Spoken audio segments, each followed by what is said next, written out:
नमस्कार मेरे प्रिय YouTube परिवार। सबसे पहले मैं आपसे अनुरोध करता हूं कि अगले कुछ पलों के लिए अपने दिल और दिमाग को इस कहानी के साथ जोड़ ले। अपने ईयरफोन्स अच्छी तरह लगाएं ताकि आप इस कहानी की हर मोड़, हर पहलू और हर भावना को पूरी तरह से महसूस कर सके। अगर आप चैनल पर नए हैं तो सब्सक्राइब और लाइक करें वीडियो को। चलिए शुरू करते हैं इस दिलचस्प कहानी को। सन 1893 ब्रिटिश भारत। उत्तराखंड के घने जंगलों के बीच, जहां सूरज की रोशनी भी पत्तों से छनकर जमीन तक पहुंचने से डरती थी, वहीं एक वीरान कोठी थी, चंद्रकोठी। उस दिन हवाओं में कुछ बदलता सा महसूस हो रहा था। जंगल के पत्ते फड़फड़ा रहे थे, जैसे कोई अदृश्य हाथ उन्हें छूकर निकल गया हो, और उन्हीं पत्तों के बीच से एक पालकी धीरे धीरे कोठी की ओर बढ़ रही थी। पालकी के भीतर बैठी थी रजनी चौहान। सांवला चेहरा, माथे पर बिंदी और आंखों में एक अजीब सा सूनापन। केवल 24 वर्ष की उम्र में विधवा हो चुकी रजनी को यह हवेली उसके ससुराल की विरासत के रूप में मिली थी। पर रजनी को नहीं पता था कि यह विरासत केवल ईंट पत्थरों की नहीं, बल्कि एक श्राप की भी थी। पालकी रुकते ही कोठी के पुराने नौकर बंसी काका ने धीरे से कहा, मालकिन, आ गए आप। अब तो हवेली को अपनी रानी मिल ही गई। रजनी चुप रही। उसने कोठी की ओर देखा। पुराना पत्थर, दीवारों पर काई, जाले जंग और टूटे खंभे, परंतु उसकी आंखें एक बंद खिड़की पर टिक गईं। सबसे ऊपर की खिड़की, जहां कोई चेहरा एक पल को दिखाई दिया और फिर गायब हो गया। वो ऊपर कौन है? रजनी ने पूछा। बंसी काका चौंक गए। ऊपर? कोई नहीं मालकिन, वो हिस्सा तो बरसों से बंद पड़ा है। रजनी ने कुछ नहीं कहा, मगर उसका अंतर्मन सिहर उठा। जैसे ही उसने हवेली में कदम रखा, हर कोने ने एक सिसकी सी भरी। दरवाजे खुद ही खुलते गए, जैसे किसी ने उसे भीतर बुलाया हो। एक पल को रजनी को महसूस हुआ जैसे कोई अदृश्य शक्ति उसके पीछे पीछे चल रही हो, पर उसने खुद को समझाया, यह सिर्फ भ्रम है, थकान है। कमरे विशाल थे, पर सजे नहीं थे। दीवारों पर अजीब चित्र, देवी देवताओं के पुराने टूटे मूर्तियों के टुकड़े और एक बड़ा पीतल का आईना जिसमें कोई चेहरा नहीं दिखता था। आईना टूटा है? रजनी ने पूछा। बंसी काका बोले, नहीं मालकिन, पर कहते हैं इसमें कोई अपना चेहरा नहीं देखता, क्योंकि इस आईने में जो दिखता है वो सच नहीं होता। रजनी की आंखों में कुछ चमका, जैसे उसकी आत्मा को वह वाक्य छू गया हो। रात होते ही हवेली में सन्नाटा गहराने लगा। रजनी अपने कमरे में अकेली थी। कोठी के बाकी हिस्से में केवल बंसी काका और एक पुरानी नौकरानी सोमवती रहती थीं। पर रजनी को कभी कभी महसूस होता जैसे कोई और भी था, कोई जो सांस ले रहा था, कोई जो उसे देख रहा था। वह जैसे ही बिस्तर पर लेटी, दरवाजा धीमे से खर्र की आवाज के साथ हिला। खिड़की बंद थी, हवा नहीं थी। तो फिर अचानक आईने के सामने रखा पीतल का दीपक गिर गया। रजनी घबरा गई, उठकर आईने की ओर देखती है, और फिर उसने पहली बार देखा, आईने में वह अकेली नहीं थी। उसके पीछे एक स्त्री का धुंधला प्रतिबिंब था। लंबे बाल, बिना चेहरा, पर आंखें लाल जैसे ताम्रपात्र में आग भरी हों। रजनी पलटी, कोई नहीं था। आईना अब खाली था। अगले दिन रजनी को हवेली के पुराने तहखाने से एक संदूक मिला। उसमें कई पुराने कागज, विवाह की तस्वीरें और एक पत्र था जिस पर लिखा था, जिस दिन चंद्र पूर्ण होगा वह लौटेगी, जिस दिन अंतिम वारिस अकेली होगी वह जागेगी। हवेली केवल मकान नहीं, वो कैद है और तुम उसकी चाबी हो। पत्र के नीचे कोई नाम नहीं था, बस एक चिन्ह, त्रिशूल और चंद्रमा का। सोमवती ने धीरे से बताया, मालकिन, आप चौहान वंश की आखिरी हैं, पर आप जानती नहीं, आपकी सास भी यहां नहीं रह सकी। वो पागल हो गई थी। सब कहते हैं यहां कोई औरत रात को जागती है, वो जिसकी शादी कभी पूरी नहीं हुई और जिसने अपने शरीर को खुद जलाया। रजनी अवाक थी। पर मैं यहां क्यों लाई गई? उसने पूछा। सोमवती की आंखें डबडबा गईं, क्योंकि चुड़ैल की आत्मा को किसी अंतिम रक्त की जरूरत थी। बिना वारिस के हवेली में वो कैद है, लेकिन वारिस के आते ही वो पुनर्जन्म ले सकती है। रात होते ही हवेली की खिड़कियां अपने आप खुलने लगीं।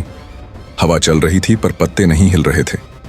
मंदिर के पास रखा दीपक अचानक जल उठा। बिना किसी बाती या घी के। और रजनी धीरे धीरे अनजाने में उसी कमरे में जा रही थी जो सालों से बंद था।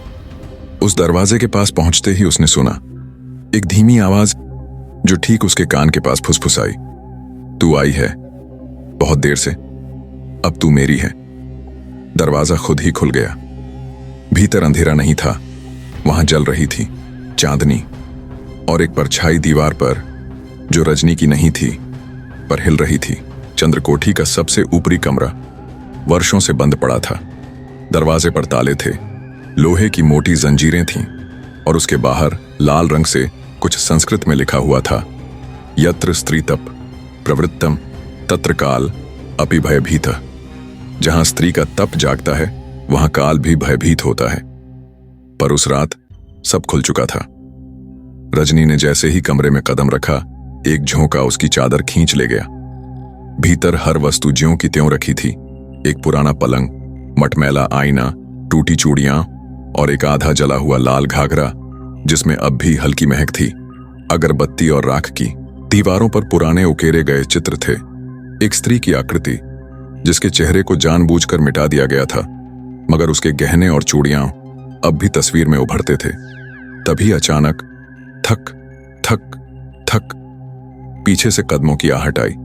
रजनी पलटी, कोई नहीं था, पर खिड़की के पास आईने में एक परछाई झलकी जो हवा में लहराते बालों के साथ खड़ी थी और उसकी उंगलियां दीवार पर रेंग रही थीं। उस रात रजनी को नींद नहीं आई। जो थोड़ी देर के लिए आंखें लगीं तो एक सपना शुरू हुआ, या शायद दूसरी दुनिया। वह एक दुल्हन थी, लाल घाघरा, माथे पर सेहरा, पर मुंह पर कोई चेहरा नहीं। उसके सामने बैठा एक पंडित जो बार बार कह रहा था, विवाह अधूरा है, अधूरा है, अधूरा है। फिर अचानक आग भड़क उठी, मंडप जलने लगा और किसी ने रजनी का हाथ पकड़ा और खींचकर अंधेरे में ले गया। एक औरत की आवाज गूंजी, मेरा अधूरा विवाह अब तू पूरा करेगी, तेरे रक्त से। रजनी चीख कर उठी। उसके तकिए पर किसी ने खून से लिखा था, सप्तपदी। अगली सुबह रजनी ने यह बात बंसी काका को बताई। उन्होंने सुनते ही पसीने पसीने हो गए। बोले, मालकिन, आपको वहां नहीं जाना चाहिए था। वो कमरा उसी का है, वो जिसे इतिहास ने मिटा दिया, पर हवेली नहीं भूल सकी। रजनी ने पूछा, कौन थी वो? बंसी ने धीरे से कहा, रूहबाई, हवेली की पहली बहू, मगर उसका विवाह अधूरा रह गया था। दूल्हा मंडप पर पहुंचा ही नहीं और रूहबाई ने खुद को आग लगा ली उसी लाल घाघरे में। वो कहती थी, जब तक सप्तपदी पूरी नहीं होगी वो मुक्त नहीं होगी। और तब से हर चौहान वंशज लड़की को वो अपना पात्र मानती है। रजनी की सांस अटक गई। और अब? उसने पूछा। अब आप बच नहीं सकती मालकिन। बंसी की आंखें डबडबा गईं, क्योंकि आपने वो कमरा खोल दिया है। अब वो जाग गई है। उस रात हवेली की दीवारों से आवाजें आने लगीं। कभी कोई चूड़ी खनकती, कभी कोई गीत गूंजता, मेरे साजन आएंगे, डोली सज जाएगी। पर रजनी जानती थी कोई साजन नहीं आने वाला। वो केवल एक आत्मा की डोली थी जो अब उसे उठाने को तैयार थी। वो आईने के पास गई, देखा इस बार उसका प्रतिबिंब गायब था। उसके स्थान पर रूहबाई खड़ी थी, सुलगता घाघरा, झुलसा हुआ चेहरा और आंखों में केवल एक चाह, मेरी शादी पूरी करवा दो, नहीं तो तू मेरी बन जा। अगली सुबह सोमवती गायब थी।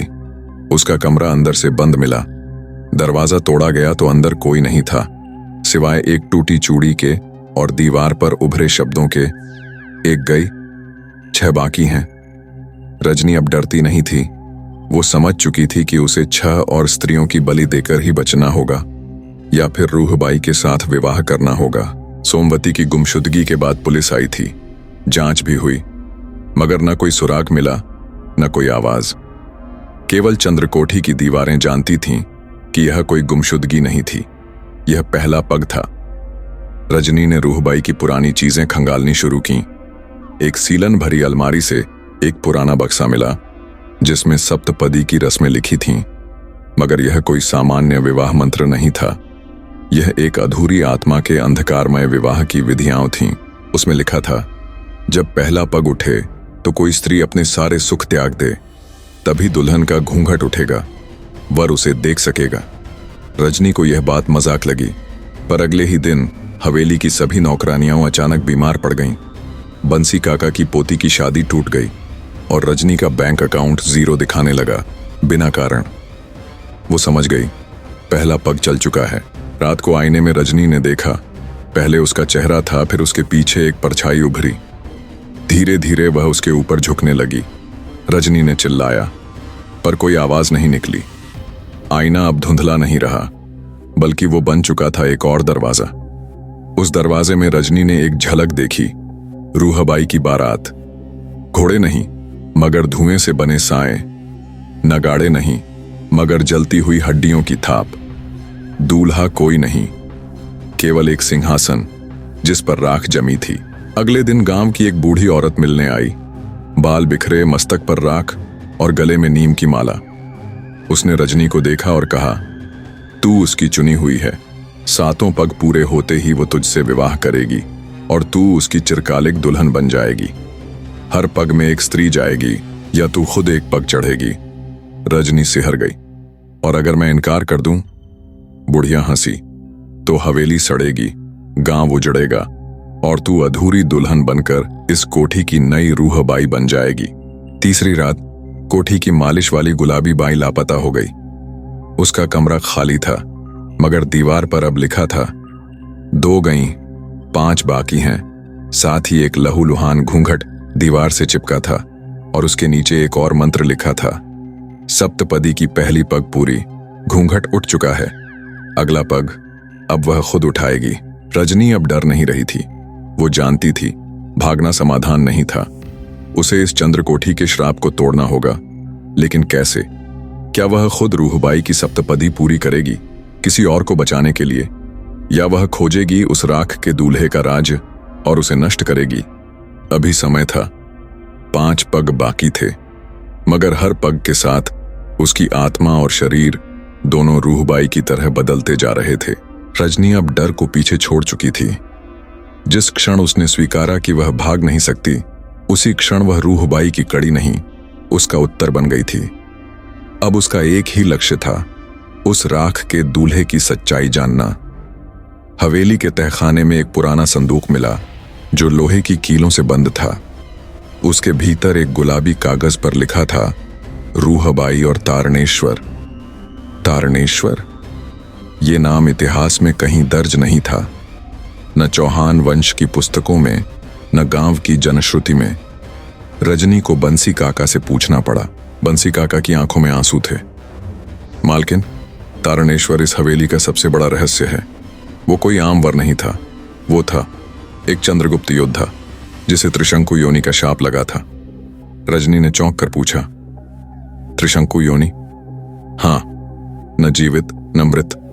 रूहबाई से उसका विवाह निश्चित हुआ था, पर विवाह के 7 दिन पहले वह एक युद्ध में घायल हुआ।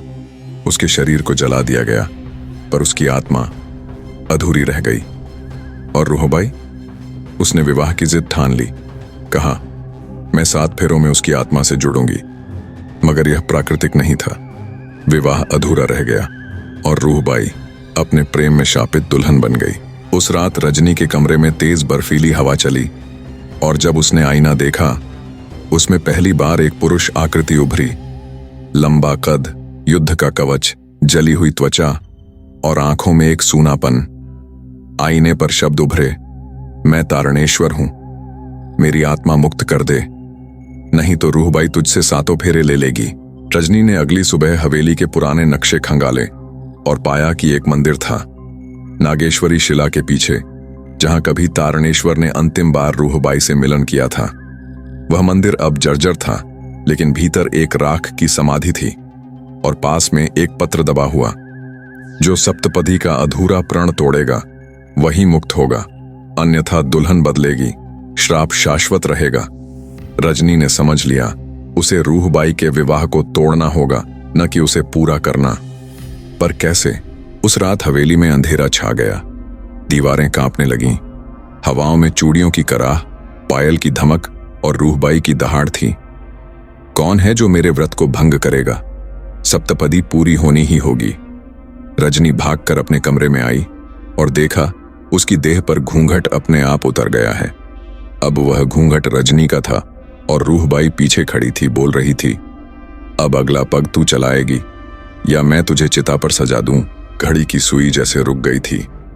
हवेली की छत से टपकते पानी की बूंदें भी डर के मारे जम गई थीं। रजनी की आंखें बंद थीं, मगर भीतर संघर्ष था। क्या मैं इस विवाह को पूर्ण होने दूं या मैं इस श्राप को तोड़ दूं? पर सामने खड़ी थी रूहबाई, दुल्हन की तरह सज्जित, पर आंखों में आग, ओठों पर राख और मांग में जली हुई सिंदूर की लकीर। रूहबाई ने बोला, तीसरा पग है त्याग का पग। एक औरत को अपने लहू से उसकी मांग भरनी होगी। अब या तो तू मेरी मांग भर या मैं तेरी नस काटकर उससे ही सजा लूंगी अपनी मांग। रजनी चीख पड़ी, मैं तेरी गुलाम नहीं हूं। रूहबाई बोली, नहीं, तू मेरी उत्तराधिकारी है, तुझे चुना गया है। इस बार मैं सप्तपदी पूरी करूंगी, चाहे तेरे जिस्म पर ही क्यों न करनी पड़े। रात में रजनी गांव के बाहर वाले पुराने श्मशान गई। वहीं उसे मिला भैरवनाथ साधक, एक तपस्वी जो सालों से इस श्राप को समाप्त करने का प्रयास कर रहा था। उसने रजनी से कहा, रूहबाई अब शक्ति नहीं, विकार बन गई है। वह प्रेम की नहीं, अब आत्मा की भूखी है। यदि तू चौथे पग से पहले ही उसे आईने में बंद कर दे तो विवाह का क्रम टूट जाएगा। रजनी ने पूछा, कैसे? भैरवनाथ ने एक नीले धागे और त्रिशक्ति मंत्र से युक्त विशेष दर्पण दिया। इसे 7 दियों के बीच रखकर मंत्र पढ़ना। जैसे ही वह सामने आए उसे आईने में समेट लेना। चंद्रकोठी में हर दरवाजा अपने आप खुल गया। दीवारें काली पड़ने लगीं। घंटियों की जगह अब रूहों की कराह थी। रजनी ने 7 दिए सजाए, मंत्र पढ़ने लगी। एयुएम त्रिलोक्य वामिनी स्त्री स्वाहा। आईने में रूहबाई का चेहरा उभरा, पर साथ ही तारणेश्वर की राखी आंखें भी। वह चिल्लाया, रजनी बचाओ, मैं अब भी अर्धमुक्त हूं। रजनी भ्रमित हो गई। क्या वह दोनों को बंद कर दे या केवल रूहबाई को? वह चिल्लाई, तारणेश्वर, यदि तेरा प्रेम सत्य है तो तू खुद को मुक्त कर। तारणेश्वर की राख स्वयं चकमक बन गई और रूहबाई के चिल्लाने से पहले ही वह स्वयं आग बनकर उसकी ओर दौड़ा। एक विस्फोट हुआ, आईना टूट गया। रूहबाई की चीख हवेली के हर पत्थर में गूंजने लगी। नहीं, सप्तपदी अधूरी नहीं रह सकती। मैं फिर लौटूंगी। और अगली सुबह हवेली फिर से शांत थी। सुबह की पहली किरण जब चंद्रकोठी पर पड़ी तो हवेली पहले से हल्की लगी, मगर रजनी जानती थी ये केवल एक विराम है, अंत नहीं। रूहबाई अभी गई नहीं थी। वह अब आईने के टुकड़ों में बंटी थी, लेकिन जिंदा। जब रजनी आईने का वह धुंधला टुकड़ा मंदिर में रखने गई तो अचानक उसे एक अजीब जलन महसूस हुई। उसने देखा टुकड़े की परछाई से एक काली अंगुली बाहर निकल रही है। रजनी घबरा गई। उसने तुरंत मंदिर के पुजारी को बुलाया, लेकिन तब तक टुकड़ा गायब हो चुका था। पुजारी बोला, बेटी, जब श्राप टुकड़ों में बांटता है तो हर टुकड़ा एक अलग रूह बना देता है। अब तुझे सिर्फ रूहबाई से नहीं, उसकी 7 विभक्त छायाओं से भी लड़ना पड़ेगा। रजनी को अब 7 प्रतीक मिले। हर टुकड़ा किसी एक पाप से जुड़ा था। 1. वासना की रूह जो पुरानी बावड़ी में बस गई। 2. अहंकार की रूह जो आईने के कमरे में लौट आई। 3. लोभ की रूह जो रसोई में छिप गई, जहां सेवकों की हड्डियां मिली। 4. ईर्ष्या की रूह जो रजनी की परछाई बन बैठी। 5. मोह की रूह जो हवेली के पुराने बगीचे में ठहरी। 6. क्रोध की रूह जो बार बार आग लगा देती। 7. माया की रूह जो रजनी को भ्रम में डालती रही कि वह ही रूहबाई है। भैरवनाथ साधक फिर प्रकट हुआ। उसने कहा, अब तुझे इन 7 रूहों को एक एक कर तिलांजलि देनी होगी, लेकिन हर बार तुझे अपने ही भीतर का एक डर छोड़ना होगा। ये अग्नि परीक्षा है, बाहरी नहीं, अंतरात्मा की। रजनी ने पहला टुकड़ा लेकर पुराने बावड़ी में प्रवेश किया। एक स्त्री की हंसी गूंज रही थी। क्या तुझे प्रेम नहीं चाहिए? क्यों इस हवेली को अकेली छोड़ना चाहती है? रजनी ने उत्तर दिया, मैं प्रेम नहीं, मुक्ति चाहती हूं। और जैसे ही उसने टुकड़ा पानी में डुबोया, रूह चीखती हुई जल गई। अब बची 6। पर जैसे जैसे रजनी आगे बढ़ी, हवेली और भी भयानक रूप लेने लगी। दीवारों पर खून से लिखा था, शादी अधूरी है, तुम दुल्हन हो, तुम ही अगली रूहबाई बनोगी।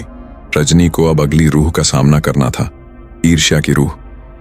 पर यह कोई बाहर की रूह नहीं थी, यह तो उसी की छाया बन चुकी थी। रात में रजनी जैसे ही आईने के कमरे से गुजरी, उसे सामने आईने में अपना अक्स हंसते हुए दिखा, मगर वह अक्स वैसा नहीं था जैसा होना चाहिए था। उसके होंठ हिल रहे थे। रजनी, तुझसे कोई प्यार नहीं करता, तू केवल एक माध्यम है, एक काठी जिससे रूहबाई वापसी करेगी। रजनी पीछे मुड़ी। कोई नहीं था, पर आईने में उसकी छाया अब भी उसे घूर रही थी।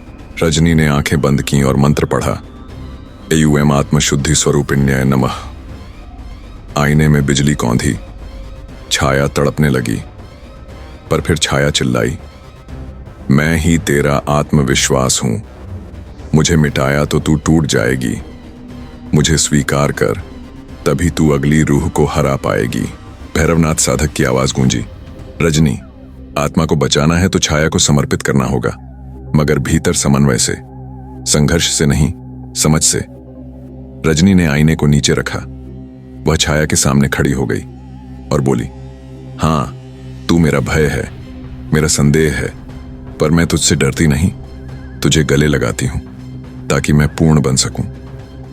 आईने की सतह से एक धुआं उठा, छाया धीरे धीरे पिघलने लगी और फिर एक सफेद बिंदु बनकर रजनी के माथे पर समा गई। ईर्ष्या की रूह शुद्ध होकर अब शक्ति में बदल गई थी। रजनी को एक और शक्ति सूत्र प्राप्त हुआ, एक चमकीली माला जो आत्मबल का प्रतीक थी। अब बची थीं 5 रूहें, मगर हवेली का माहौल बदल रहा था। हर बार जब एक रूह भस्म होती, चंद्रकोठी की छत से काली राख गिरने लगती, जैसे हवेली स्वयं तिल तिल कर मर रही हो। और हवेली के सबसे ऊपरी कक्ष में एक झूला अपने आप झूल रहा था और उस पर बैठी एक छोटी बच्ची बार बार एक ही गीत गा रही थी, कब होगी मेरी शादी रे, सातों फेरे, आग में कूदूं मैं। रजनी ने तीसरे आईने के टुकड़े को उठाया और जैसे ही वह हवेली की पुरानी रसोई की ओर बढ़ी, एक गंध उसके नथुनों से टकराई, जली हुई हड्डियों, घी और लोहे के बर्तन की। चंद्रकोठी की रसोई अब बंद पड़ी थी, पर आज उसके द्वार अपने आप खुल गए। अंदर एक चूल्हा जल रहा था, खुद ब खुद। उस पर एक हांडी रखी थी जिससे कुछ उबल रहा था। रजनी पास गई। हांडी में मानव की उंगलियां उबल रही थीं। उसके कानों में एक स्वर गूंजा, भूख, भूख कभी खत्म नहीं होती, तू क्या जाने, नौकरों को रोज क्या क्या पकाना पड़ता था मेरी भूख के लिए। आग में से निकली एक सांवली औरत, उसके हाथों में तवे और हंडियां थीं, उसकी आंखें सोने जैसी चमक रही थीं। मैं हूं पकवा, इस हवेली की रसोई रूह। जब मैं जीवित थी तो हर पकवान में इंसानी अंगों का स्वाद चाहिए होता था रूहबाई को। धीरे धीरे मेरी आत्मा भी लोभ में डूब गई और अब मैं केवल भूख हूं। रजनी ने कहा, मैं तुम्हें मुक्त करने आई हूं। रूह बोली, मुक्ति केवल तब जब तू मेरी भूख को तृप्त कर पाए। रजनी को एक थाली पकानी थी जिसमें भक्ति, त्याग और क्षमा का स्वाद होना चाहिए। भैरवनाथ साधक ने दूर खड़े होकर कहा, तेरा इरादा ही प्रसाद है। अग्नि की परीक्षा में हवन की थाली चढ़ा और देख कैसी प्रतिक्रिया होती है। रजनी ने हवन सामग्री से एक थाली सजाई। हर सामग्री एक स्मृति थी, मां की दी चूड़ी, पिता की चिट्ठी, बचपन का छोटा दुपट्टा। जैसे ही थाली रसोई की आग में चढ़ी, लोभ की रूह चीखते हुए जलने लगी, नहीं, यह तो त्याग है, यह तो मेरा अंत है। रसोई का चूल्हा बुझ गया। रजनी ने तीसरा टुकड़ा मंदिर में स्थापित किया। अब बची थीं 4 रूहें, पर हवेली अब और भी जटिल हो चली थी। कमरे घूमने लगे थे, दीवारों पर नए दरवाजे बन गए और हवेली की छत पर वह बच्ची अब झूले पर नहीं थी, वह अब सीढ़ियों पर बैठी थी और उसके हाथ में था एक टूटा सिंदूर का डिब्बा। रजनी अब उस बगीचे की ओर बढ़ी जो हवेली के पिछवाड़े में था।